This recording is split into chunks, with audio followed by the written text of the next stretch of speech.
Quero convidá-los a abrir a palavra do Senhor no livro de Juízes, capítulo 8, onde nós faremos a leitura do versículo 22 ao versículo 35.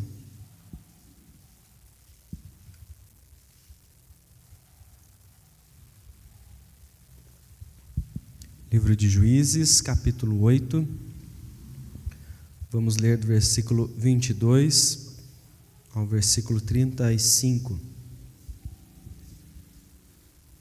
Eu vou ler os versículos pares e eu peço a ajuda de todos para que juntos leiam os versículos ímpares, que diz o seguinte: palavra do Senhor.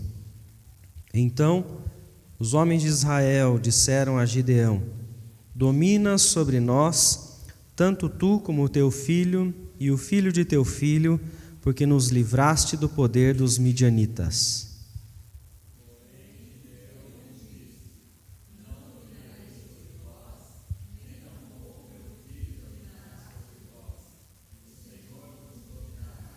Disse-lhe mais Gideão: um pedido vos farei, dai-me vós cada um as argolas do seu despojo, porque tinham argolas de ouro, pois eram ismaelitas.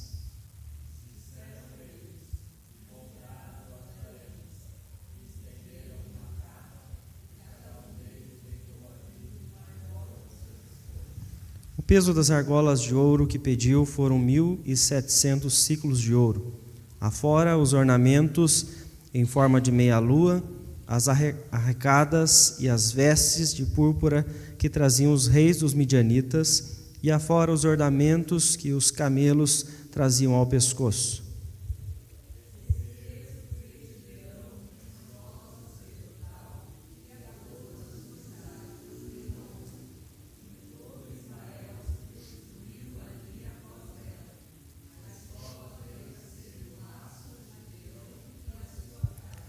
Assim foram abatidos os midianitas diante dos filhos de Israel e nunca mais levantaram a cabeça. E ficou a terra em paz durante 40 anos nos dias de Gideão.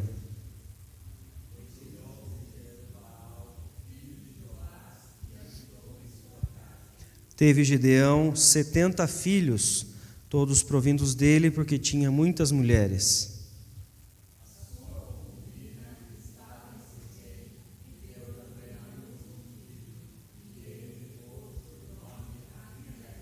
Faleceu Gideão, filho de Joás, em boa velhice, e foi sepultado no sepulcro de Joás, seu pai, em Ofra dos Abiesritas.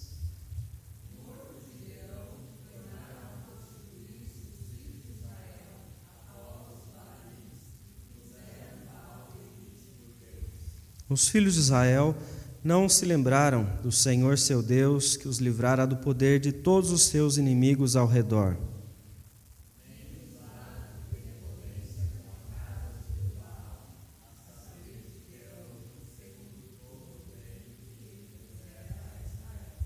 Muito bem, nós todos, quando tentamos falar em algum momento sobre a palavra do Senhor às pessoas, quando tentamos ensiná-los sobre os caminhos de Deus, falar a eles sobre a importância de se relacionar com o Senhor, nós já vivemos diversas situações com pessoas que rejeitaram a nossa palavra. Um convite que você faça para alguém vir à igreja, um momento que você fala para a pessoa que você quer orar com ela, todos nós já tivemos algum tipo de experiência com pessoas que nos rejeitam esta verdade que nós temos a levar para elas, um convite que nós fazemos.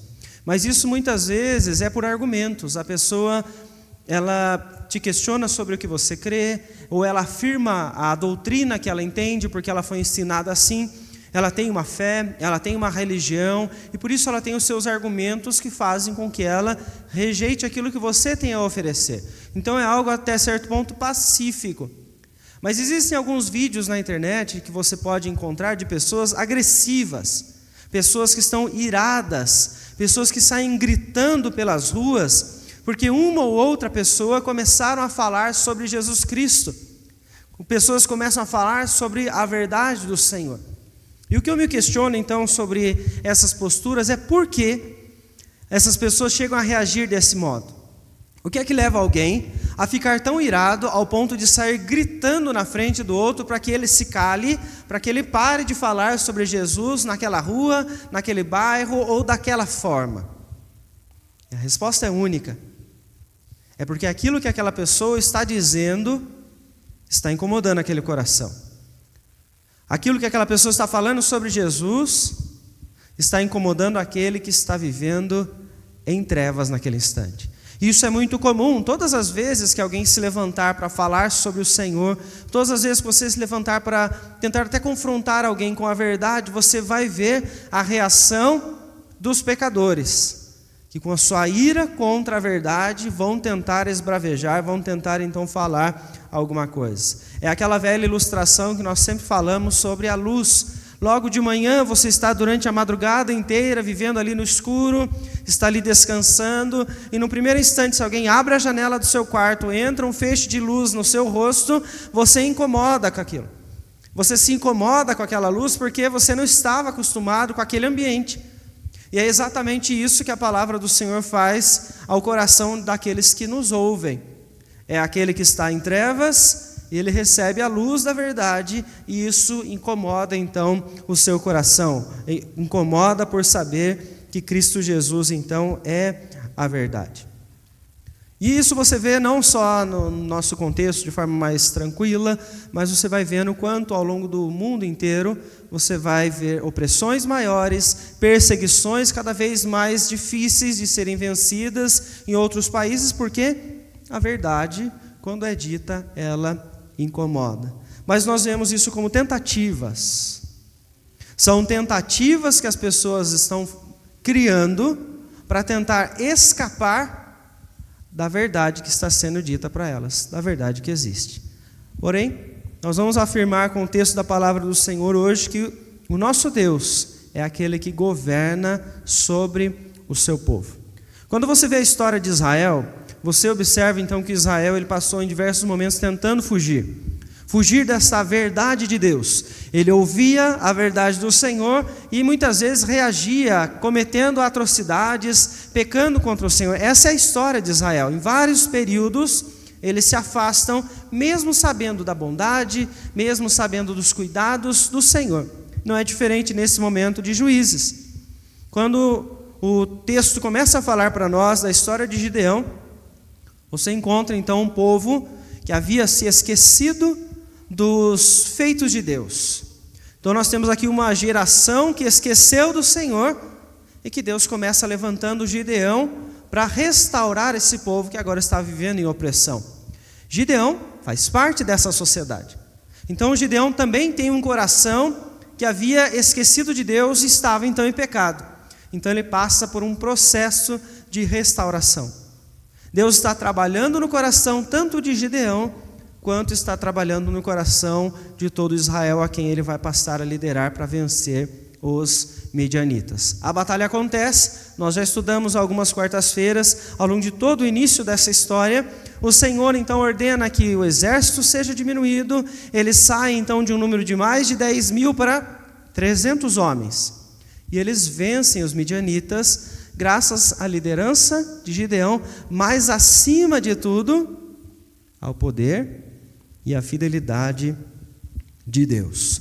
O Senhor foi fiel, e agora nesse texto, nesse trecho, o trecho final da história de Gideão, nós vemos a reação dos israelitas perante a verdade do caráter, da bondade e da fidelidade do Senhor. Vejam só que interessante, então, o primeiro pedido que o texto nos traz no versículo 22 dos homens de Israel. Aqui nós temos então provavelmente aqueles que estavam junto com ele, os 300, aqueles que batalharam junto com o Gideão. Eles chegam para ele e pedem: domina tu sobre nós, domina o seu filho, o filho do seu filho sobre nós, sobre todo Israel. O que é dominar? Eles querem então que Gideão nesse momento governe Israel. É o primeiro momento que você vai encontrar na história de um pedido de Israel para que eles tenham um rei, para que eles tenham um governante, para que eles tenham um homem à frente do seu povo, os guiando. E ainda mais eles pedem não só este homem, mas como toda a sua descendência, né? É um desejo que mostra para nós que Israel quer que alguém os controle, quer que alguém os salve. Gideão é visto nesse momento como o salvador de Israel. Vejam que eles não falam sobre Deus. Eles não estão falando glórias a Deus, louvado seja o Senhor pela nossa vitória. Não, Gideão, domine sobre nós. Você nos salvou. A sua linhagem vai nos salvar. Os seus filhos, os seus netos vão ter a mesma coragem que você, então vocês todos vão ter a mesma capacidade. É como se Israel estivesse ignorando tudo que Deus fez por eles, com 300 homens, e tivesse agora olhando apenas para a figura humana que o próprio Deus chamou para liderar o seu povo nesse instante. É interessante então nós vemos aqui o coração de Israel. Coração de um povo que havia se esquecido do Senhor e que mesmo agora liberto da opressão dos midianitas, continua se esquecendo de quem é o Senhor. O coração pecador que está olhando mais para o homem do que para o próprio Deus. E esse é um feito que não é só pontual, né? Ele é recorrente, ele volta em outros momentos. Séculos à frente você vai ver então um pedido muito semelhante feito por Israel ao profeta Samuel, quando vai começar então o tempo dos reis. Alguém pode ler para nós esse texto? Está lá em 1 Samuel capítulo 8, versículos 5 a 7.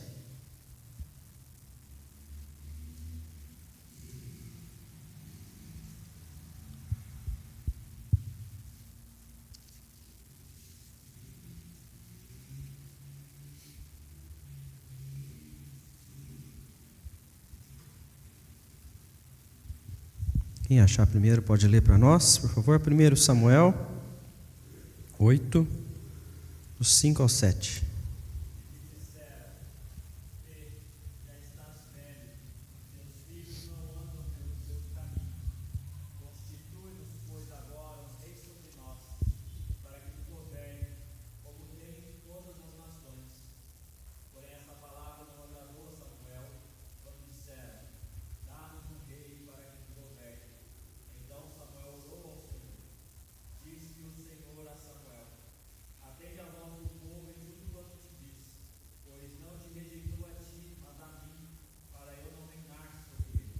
Vejam só, então, mesmo que Deus colocasse os melhores líderes, como Gideão, como Samuel, ou até mesmo mais à frente, que Deus levanta outros grandes reis, Israel continua revelando o seu próprio coração, que estava então cheio da vontade, da carne, para que eles colocassem homens à frente, para que eles voltassem a confiar não em Deus, mas nas suas próprias forças.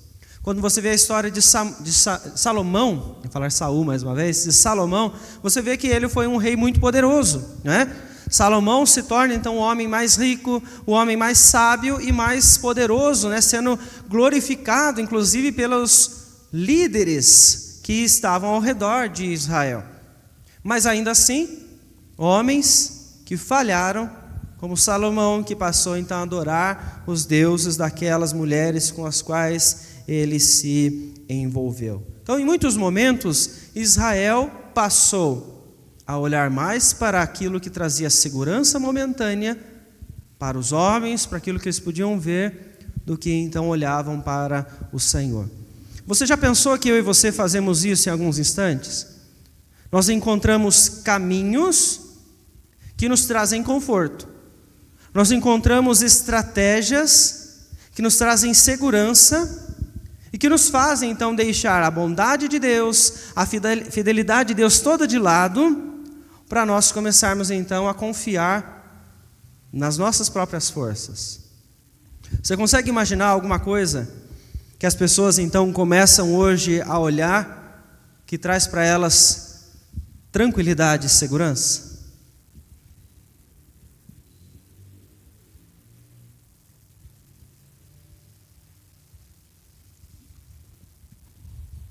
O que as pessoas confiam hoje?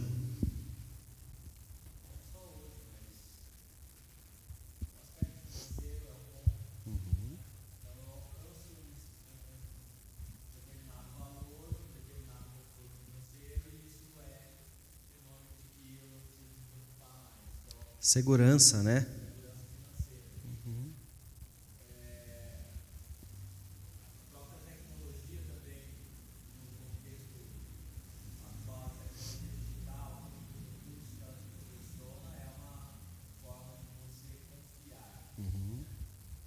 Encontrei caminhos, né? Tenho acesso a informações, confio naquilo que eu sei, né? Então, sabedoria talvez aí, né? Mais algum exemplo que você ia trazer? Uhum.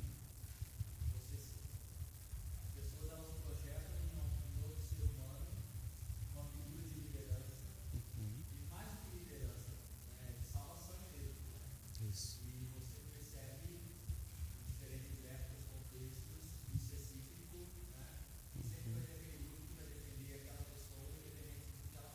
Sim.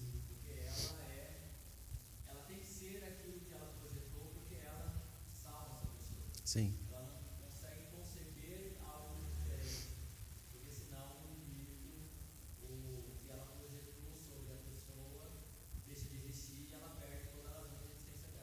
Joia. É isso mesmo. Temos aí o próprio dinheiro, a nossa própria sabedoria, conhecimento que nós temos hoje, ou as próprias pessoas, né? Vamos pegar um aspecto que é fácil da gente observar, o quanto que nós não, as pessoas, né? Elas olham muito umas para as outras, para homens. Observe só o aspecto político. Vamos pegar os políticos, candidatos, né? Por que um candidato faz muitas promessas ao longo da sua campanha e, na maior parte das vezes, infelizmente, eles não cumprem tudo aquilo? Por que ele traz toda aquela propaganda? Vamos imaginar? Imaginação só, tá? Nosso bairro precisa de ruas melhores. O que é que o candidato vai falar sobre o nosso bairro? Vamos melhorar as ruas. Se precisa de segurança, vamos melhorar a segurança. Se precisa de melhores escolas, vamos melhorar as escolas. O que é que eles oferecem? Aquilo que as pessoas querem ouvir. Não é verdade? São necessidades reais? São. Mas é exatamente aquilo que você quer ouvir. Você quer ouvir de alguém que essa pessoa te dê segurança, te dê conforto, te dê uma estrutura boa para você e para sua família poderem viver. Mas e se eles não cumprem? Você já viu alguma vez na história alguém eleger um candidato que não cumpriu com suas promessas? Por que as pessoas elegem de novo aquela pessoa? Se ela não cumpriu.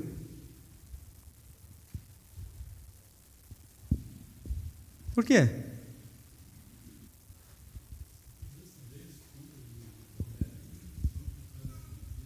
Exato, é isso mesmo. Prometem o que não são capazes de cumprir porque é aquilo que nós queremos ouvir. Mas eles não cumprem e ainda assim as pessoas colocam eles de novo no poder. Por quê?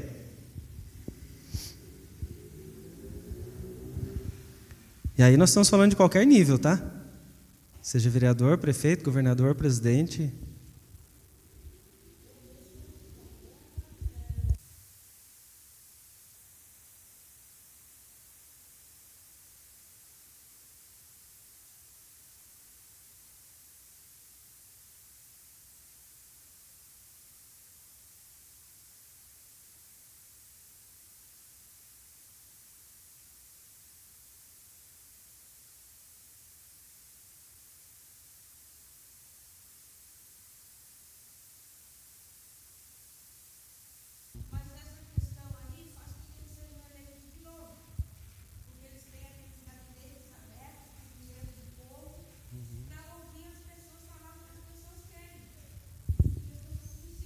Sim.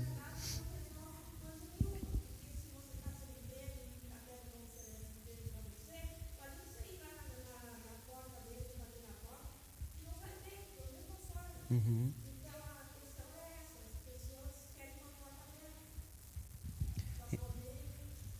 Falar, né? Eu trocaria essa palavra de se expressar por talvez ter controle. Quando você tem o poder de escolher alguém, você está ali demonstrando o seu desejo, certo? Muitas vezes o seu desejo de um salvador para a sua cidade, para o seu estado ou para o seu país, né? Nós vemos a história nos mostrar essa postura dos eleitores brasileiros, que olham para o candidato como se ele fosse o salvador do mundo, né? Que ia resolver todos os problemas que existem, não é porque ele disse que ia resolver. E as pessoas então colocam nessa pessoa esta imagem de que ela vai salvar o mundo. Então a pessoa escolhe ela porque ela quer estar no controle de que aquela pessoa, sim, ela vai salvar. E se ela não faz? A pessoa às vezes se frustra, mas se ela promete de novo, tem muita gente que ainda acredita que vai, porque ela acha que ela está no controle. Ela escolhe quem vai estar lá. E ela vai lá. Está no controle? Até certo ponto, né? Mas nós sabemos que não é tão simples assim conquistar tudo aquilo que é necessário para manter uma cidade com uma boa estrutura e todos os bairros e todas as pessoas bem. Não é tão simples como as promessas elas parecem para nós. Mas eu vejo então que a própria área política nos revela os corações das pessoas que estão por aí clamando para que os homens dominem sobre eles. Porque eles estão dizendo, façam isso por nós, só vocês podem nos salvar. Então a esperança dessa pessoa, ela é depositada sempre nos homens. E aqui nós estamos usando um exemplo, né? Paulo levantou para nós aí outros, né? Do dinheiro, da sabedoria. São formas que nós temos de agir, tentando dizer que nós estamos no controle das coisas. Eu estou trabalhando mais, eu estou guardando mais dinheiro, então eu tenho mais controle sobre a minha vida, né? E aí você vê as doenças atingirem tanto aqueles que têm menos quanto aqueles que têm mais. Ou seja, o dinheiro não fez diferença nessa hora, né? Muitas vezes não tem tratamentos, inclusive para aqueles que têm muito.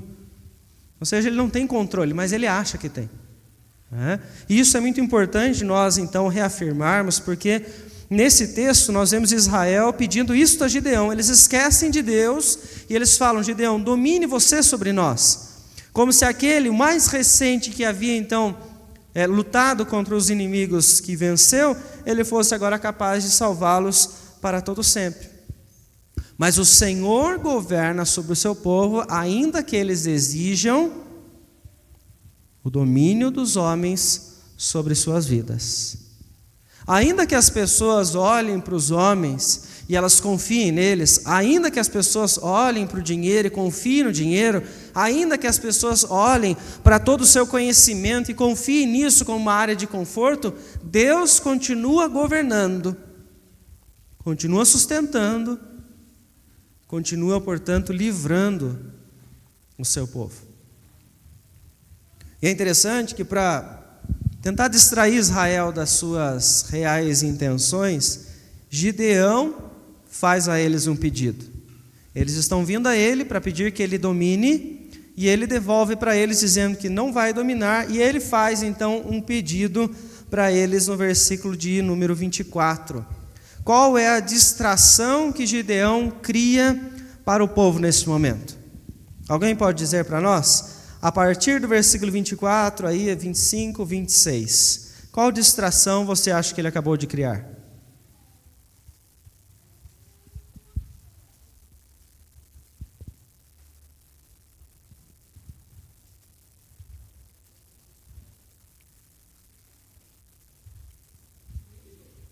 Exatamente, né? Mas ainda não é chamado assim.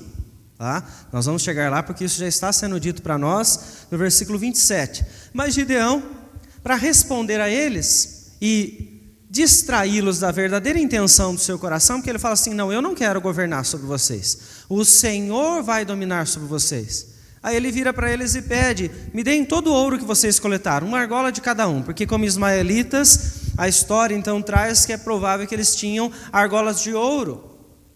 E nós temos aí todos os despojos, como o texto no capítulo 8, versículo 21 ainda falavam, das meias luas que tinham nos nos camelos que tinham os midianitas. Então ele recolhe todo este ouro.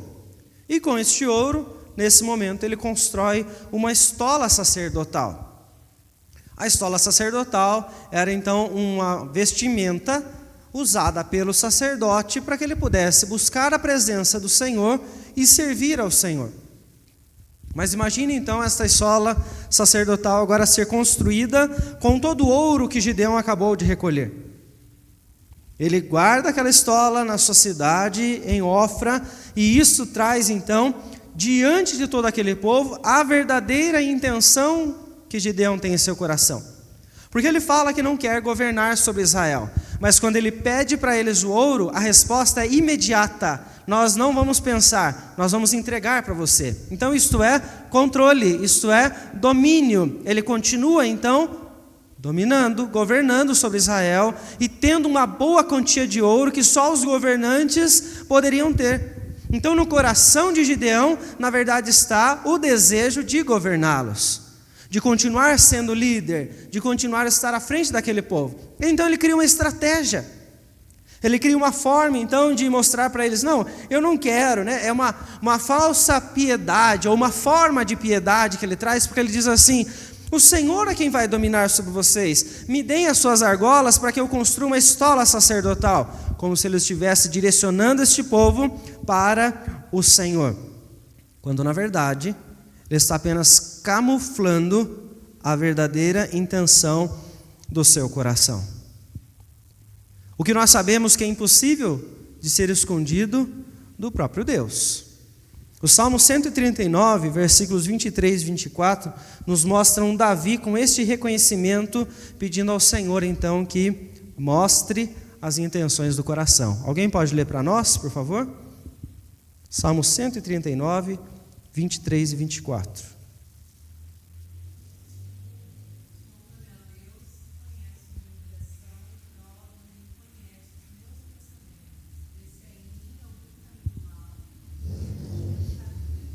Bem, então o próprio Davi, ele entende que é o Senhor aquele que é capaz de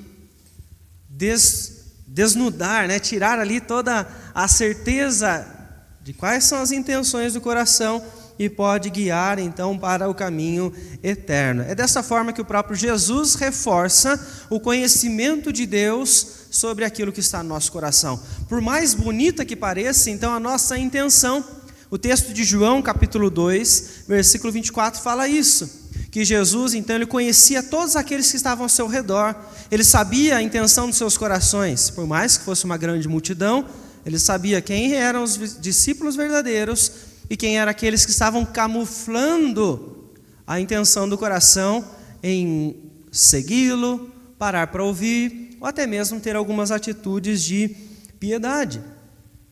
Quando você olha para as pessoas, né, temos alguns aqui ao nosso redor hoje, quantos que estão aqui presentes são capazes de entender os desejos do seu coração? Se você falar para alguém aqui: eu vou hoje comprar uma cesta básica para doar para uma família, quem aqui é capaz de apontar para você e dizer que isso que você está fazendo está contra a vontade do Senhor, porque você está adorando a você mesmo? Quem pode dizer a intenção do seu coração? Com toda certeza nenhum de nós pode, a não ser que as suas obras seguintes elas revelem isso, elas construam todo esse mapa e elas direcionem as suas intenções, suas vontades. Caso contrário, ninguém pode. Mas é isso que nós vemos por aí. Muitas pessoas com uma intenção errada, camuflando isso com atitudes de bondade.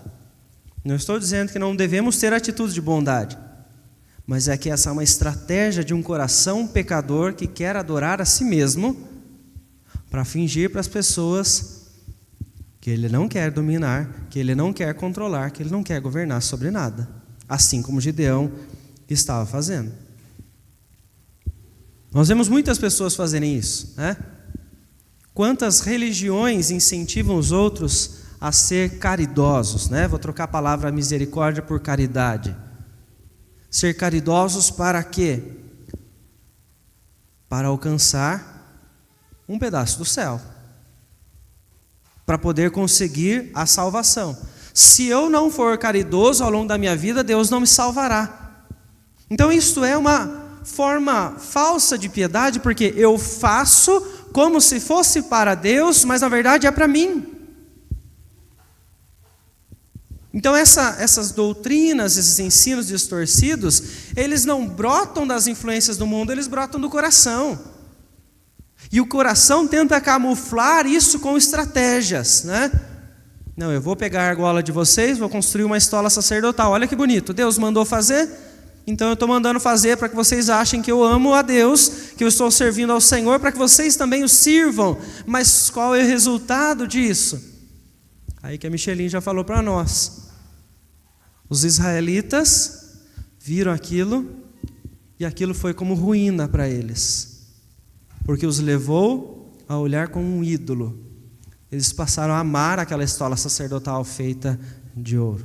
Comentar, Paulo?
Nunca falaram da fé, agora estão falando.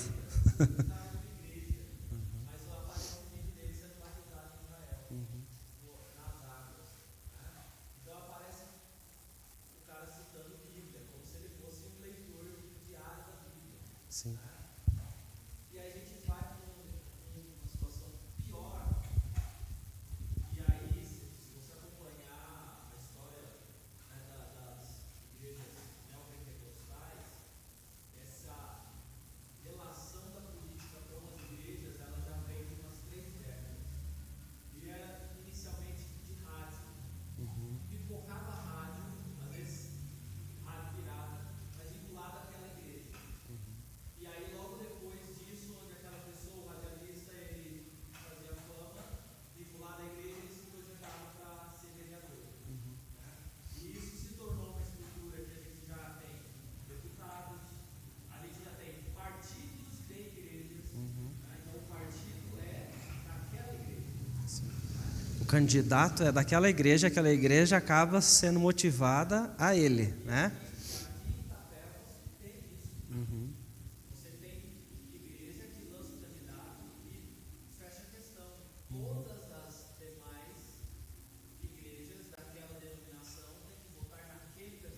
Isso.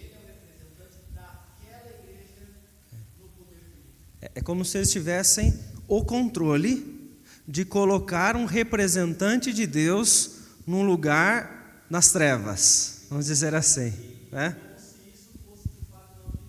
Sim. Isso, exato. Que criticam muito, né, esse desejo de poder, criticam muito o salário que os deputados ganham, mas estão indo para lá para essa vida confortável, né? Então nós temos isso em todos os ambientes. Pode falar, Michelin.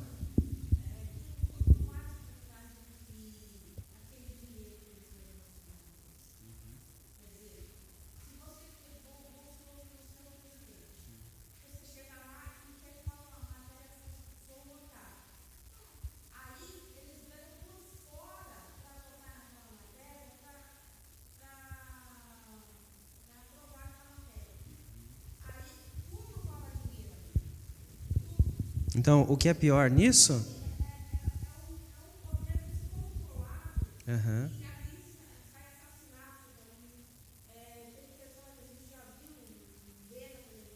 Sim.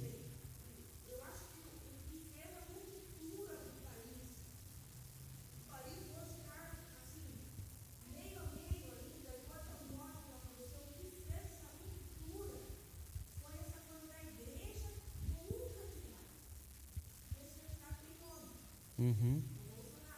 Eu diria que é um pouco pior do que isso.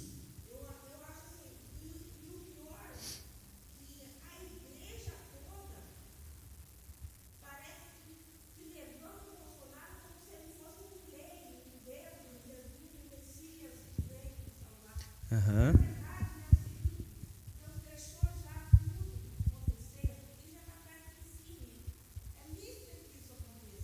Uhum.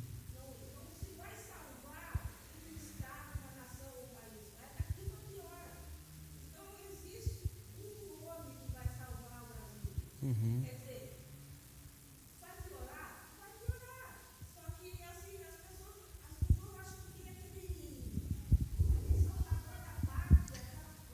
É por isso que eu digo que eu acho que a situação ela é pior do que um nome.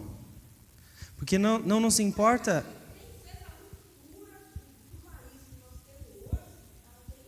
Mas o que eu digo, Michelinha, é porque não começou nessa eleição. Entendeu? Sim, sim.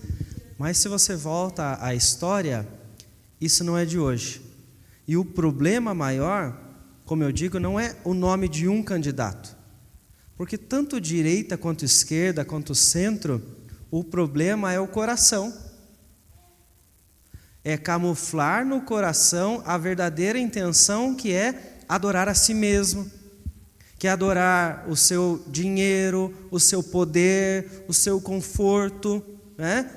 Então eu não nomeio uma pessoa como problema, eu nomeio o cerne dela, a raiz, que é o coração de todo brasileiro que não se volta para o senhorio de Deus nas suas vidas e não sabe decidir o melhor caminho, seja de dentro da igreja ou não. Porque eu tenho muitas pessoas que estão fora da igreja, que pensaram bem e souberam escolher um bom caminho. E muitas pessoas de dentro da igreja que também souberam escolher um bom caminho, ou o menos pior, né? Dependendo das circunstâncias. Como eu também tenho os de fora e os de dentro que não souberam porque passaram a idolatrar pessoas, seja de direita, de esquerda ou de centro. Porque aí nós podemos até dizer, né?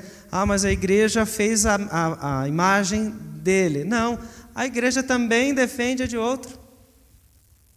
Nós temos vários lados dentro da igreja, as pessoas se confundem porque elas deixam de lado Jesus Cristo, que é o seu Senhor, para olhar para homens e torná-lo salvador de suas vidas, independente do partido. Então esse é o grande problema, é o camuflar a verdadeira intenção do coração, esquecendo que o Senhor continua governando, ainda que as pessoas tentem camuflar. Elas podem camuflar, podem até frequentar a igreja, podem fazer tudo o que precisa, que o ritual manda, mas o Senhor vai continuar governando sobre tudo ainda assim. Vânia, levantou a mão?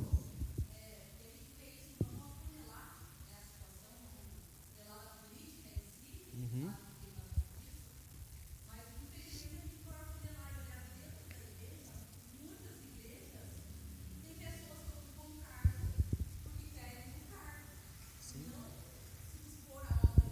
Porque querem o controle, porque querem o poder do mesmo jeito. Sim. Em todos os... Sim. É pior, porque daí acontece com consentimento, né? Como falsa piedade, como uma coisa santa, né?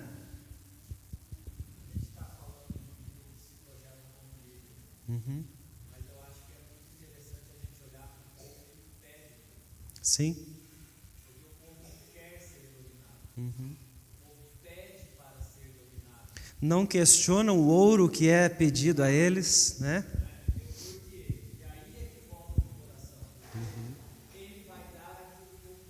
Uhum. Então me agrada o coração. Não é uma questão cega, não é uma paixão, não é uma coisa impensada. Ela é calculada na medida da intenção do meu coração. Aquela pessoa, ela agrada o meu coração. Estratégico. É de cada um. Escolhe o seu dominador. Sim.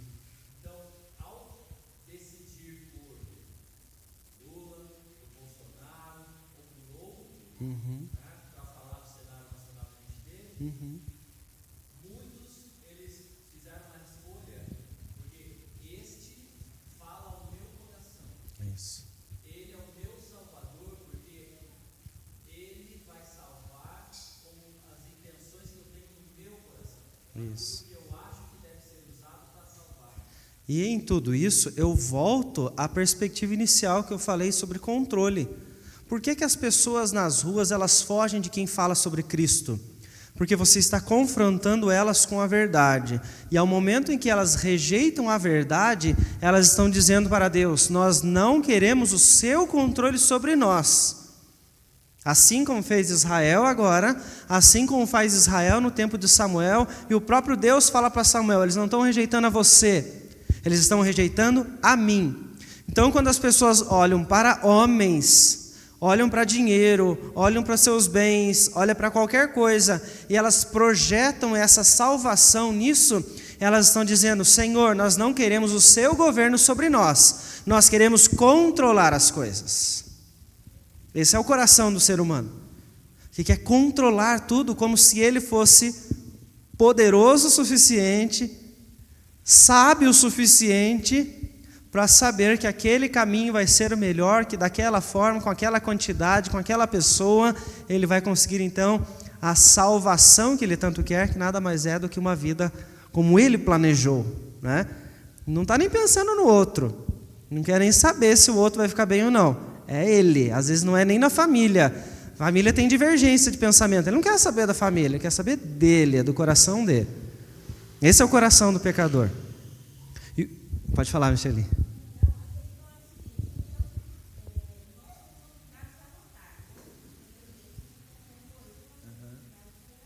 Sim.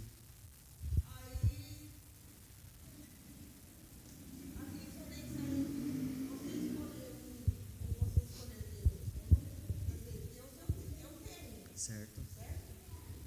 Mas eu tenho que ir lá escolher por obrigação alguém. Sim. Então, a minha pergunta é: por que a igreja tomou partido de uma pessoa sem estudo? Certo. Primeira questão. Eu queria saber isso. Realmente me dói até hoje. Aham. Eu estou na igreja, mas o que eu vi os grandes líderes, o Malafaia, o Eugênio Macedo. Sim. O Eugênio Macedo chegou a esconder da população. Aham. Tomou vacina lá nos Estados Unidos. E veio falar mal aqui, né? Correu da igreja dele própria para dizer que Bolsonaro tinha razão. Aham. Que era para tomar aquele remédio lá que fazia até mal. Sim. E ele foi tomar a vacina dele bem novo lá nos Estados Unidos. Primeira questão. Nós precisamos escolher, não é? Então, quais critérios eu uso para escolher, né? Tenho como revelar as intenções do coração dos candidatos? Quando eles fazem a propaganda? Não, Deus tem, não cabe a mim, certo?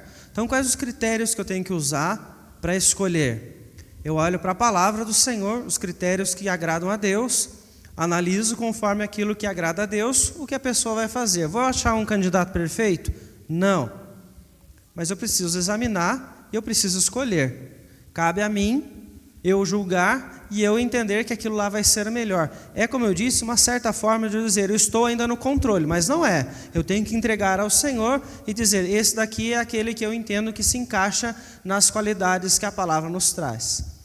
Segundo ponto, nós temos aí uma parcela da igreja que apoiou um candidato e uma parcela da igreja que apoiou outro candidato. Porque o que se diz, pelos maiores líderes, sejam eles o Malafaia, ou seja eles Edir Macedo, ou outros que à frente da igreja que eu ouvi, também com muita tristeza, que defenderam candidatos nos seus púlpitos, nós vemos que essas pessoas, elas perderam a noção do papel que elas têm como voz de Deus nesse mundo. Por quê? O que é que os pastores e líderes deveriam fazer nos púlpitos das igrejas? Anunciar a verdade sobre Cristo. Anunciar a palavra de Deus. E só. Púlpito não é lugar, não é palanque político, né? A gente sempre fala isso. Púlpito não é lugar de eu trazer um candidato para que ele convença os fiéis da igreja a falar para eles quais são os planos dele. Não é esse lugar. Esse lugar aqui é um lugar de aprender a palavra do Senhor e em comunidade adorar. Se o candidato quer vir, ele vem, senta, participa, adora a Deus junto e acabou o espaço dele. Como igreja, né? Então, as igrejas que deram voz a candidatos dentro dos momentos de culto, eu não as considero igrejas. Porque eu acho que elas perderam o foco principal, que era falar sobre Cristo e não sobre os homens. Os líderes, seja Malafaia, seja esqueci o nome do outro, Edir Macedo, é que vem tantos na minha cabeça aqui, R.S. Soares, aí por aí vai, Valdomiro, se eles defenderam candidatos, porque infelizmente pastores de igrejas reformadas, como batistas, presbiterianas, até mesmo igrejas, né, que são consideradas igrejas sérias, como a Assembleia de Deus, defenderam pastores, eu acho que essas pessoas se perderam. No momento que elas fizeram, defenderam pastores, não, defenderam candidatos, né? Eu acho que elas se perderam, porque esse não é o propósito delas. Tudo bem que elas podem falar numa conversa informal, a opinião que ela tem sobre um ou outro político, discutir algumas ideias, esse não é um problema. Agora, usar a voz deles para tentar convencer as pessoas de que aquele nome é o nome que os outros têm que escolher, eu acho que essas pessoas perderam o foco do chamado delas, né? Espero que elas tenham voltado, e eu sei que alguns não voltaram porque continuaram, né? Estão na mídia aí falando, né? Inclusive a antiga Marcha para Jesus, que no começo, se ela foi um dia marcha para Jesus, hoje ela é um meio político, né? Um objeto político para que as pessoas não falem de Cristo, mas falem de políticos, né? Infelizmente, Malafaia está à frente, está junto, sempre esteve, né? E a pregação dessas pessoas tem que ser então questionada. As igrejas que têm esse tipo de postura, elas têm que ser questionadas, né? Porque, parece que é tão bom, vamos levar o nosso candidato para lá, parece bonito isso, mas para mim isso é uma falsa piedade, porque isso é interesse particular, isso é interesse das pessoas, né? Então isso não vai agradar a Deus, mas agradar aos homens. Então quando você olha a pregação de muitos desses pastores, você já observa o quanto que eles estão longe da palavra. Vou citar os dois que você mencionou, tanto Malafaia quanto Edir Macedo, eles pregam muito sobre prosperidade. Ou seja, eles falam que as pessoas, elas vão enriquecer, que Deus vai dar para elas. E a Bíblia não fala isso em lugar nenhum. Jesus foi um servo extremamente humilde. Paulo, em Filipenses 4, nos ensina que tanto na pobreza quanto na riqueza, nós sabemos que Deus nos sustenta. Então, em nenhum lugar nós somos ensinados que Deus vai nos dar tudo que nós queremos quanto a bens e quanto a dinheiro. Então, a pregação deles já fala muito sobre a intenção do coração desses homens.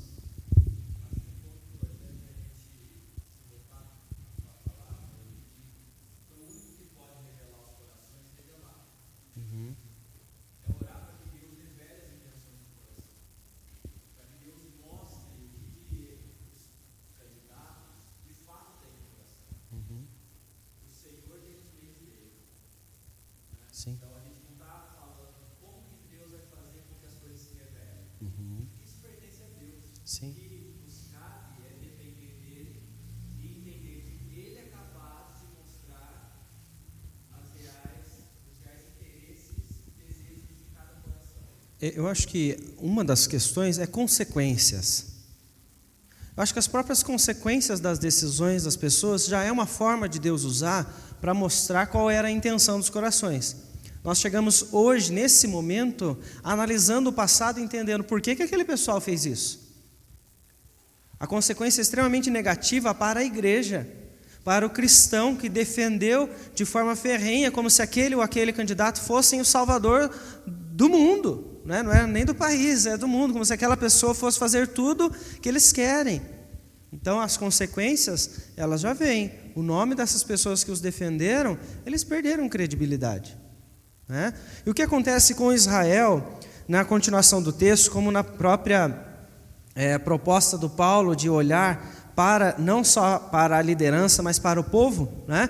O finalzinho do texto, eles falam para nós exatamente isso. Ele muda a direção, não fala somente sobre Gideão, mas revela a intenção do coração dos israelitas que lá atrás estavam pedindo para Gideão os dominar. A partir do versículo 33, mostra então que a partir da morte de Gideão, eles passaram, enquanto Gideão estava vivo, 40 anos de paz. Com a morte de Gideão, eles se tornaram a prostituir-se com os Baalins e puseram Baal-Berite por Deus. Os filhos de Israel não se lembraram do Senhor seu Deus, que os livrara do poder de todos os seus inimigos ao redor, nem usaram de benevolência com a casa de Jerubaal, a saber, Gideão, segundo tudo bem que eles fizeram. Então veja, a falsa piedade, com todas as suas estratégias que Gideão trouxe e também o povo trouxe, só foram reveladas aqui como o pecado do coração deles. Eles estavam adorando a Gideão e não ao Senhor. A primeira oportunidade que eles tiveram para viver isso, escancarar isso na frente de todo mundo, eles fizeram. Ou seja, eles passaram então novamente a adorar Baal e esqueceram-se do Senhor. Nós vemos então que os caminhos errados foram tomados por este povo mais uma vez, como nós acabamos de falar, né? Algumas vezes nós olhamos igrejas ensinando errado, nós vemos líderes ensinando errado, né? Não é uma doutrina toda da igreja, mas o líder em si, ele está chamando o povo para algo errado, e nós vemos que apesar disso, ainda que o povo do Senhor trilhe por caminhos errados, Deus continua governando. O Senhor continua soberano sobre todas as coisas. Quando você lê o livro de Oséias, capítulo 3, do versículo 1 ao versículo 5, o Senhor fala de uma forma muito pesada sobre o seu povo, que é chamado em Êxodo de povo santo.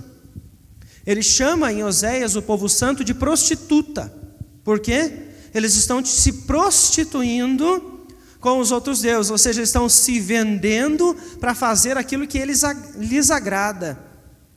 E ele diz então a Oséias que ele se casaria com uma prostituta e ele aguardaria o dia em que ela não iria mais se prostituir com os outros homens e voltaria a ser mulher só dele. Isso é graça, é a graça de Deus sobre o seu povo, que ainda que caminhe por lugares errados, o Senhor os chama de volta, e com uma promessa que nós temos em Oséias 3:5, o povo de Deus, aqueles a quem ele escolheu, voltarão ao caminho do Senhor, se arrependerão dos seus erros e vão então viver com ele para todo sempre. Deus vai conduzir o seu povo para de volta a si, a sua presença, no tempo oportuno.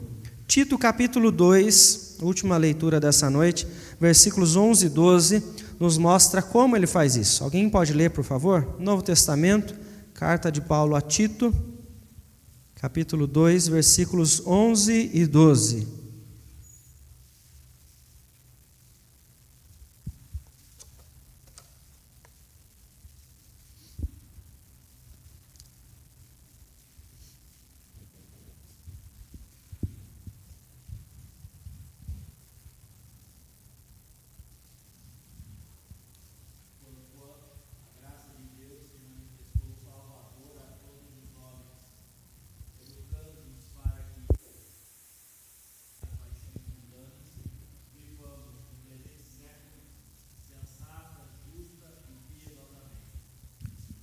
A palavra do Senhor nos ensina que é por meio de Cristo Jesus.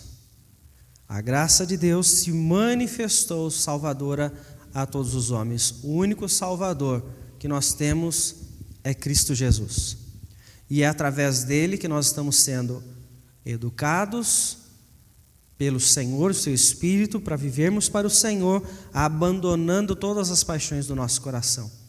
Por mais que elas estejam camufladas no seu coração, o Senhor, pelo seu Espírito, está te moldando, está direcionando você para que você possa abandonar e viver de forma justa, sensata e piedosa neste mundo, como a continuação do texto diz, aguardando o dia em que Cristo Jesus voltará para restaurar então todas as coisas.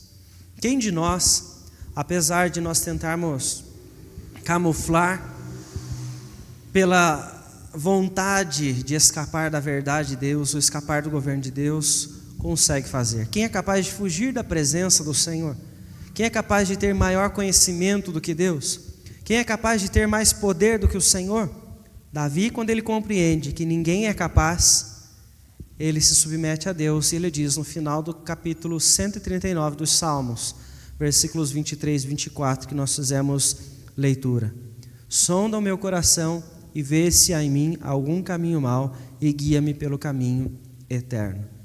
Se você compreende que não existe nada que possa te fazer olhar mais, com mais esperança, com mais alegria do que ao próprio Deus, porque ninguém é maior do que Ele, ninguém é mais poderoso que Ele, ninguém é mais sábio do que Ele, volte-se ao Senhor com a mesma postura humilde de coração como Davi, pedindo a Ele que sonde o seu coração, porque muitas vezes nós estamos camuflando no coração intenções que desagradam a Ele, que muitas vezes estão vistas como questões piedosas até, mas que estão desagradando ao nosso Senhor.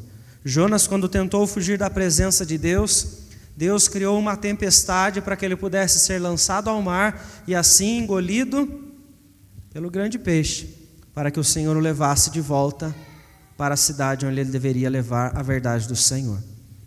Deus está criando as tempestades, está te levando ao ventre do grande peixe, para que você possa ir ao lugar onde o Senhor quer que você vá, porque Ele continua governando sobre todas as nossas vidas. Ainda que nosso coração tente camuflar com todas as estratégias os desejos da carne, ainda que você caminhe por lugares errados, ainda que você queira que outros dominem sobre você, é o Senhor que continua governando sobre a sua vida e sobre a minha vida.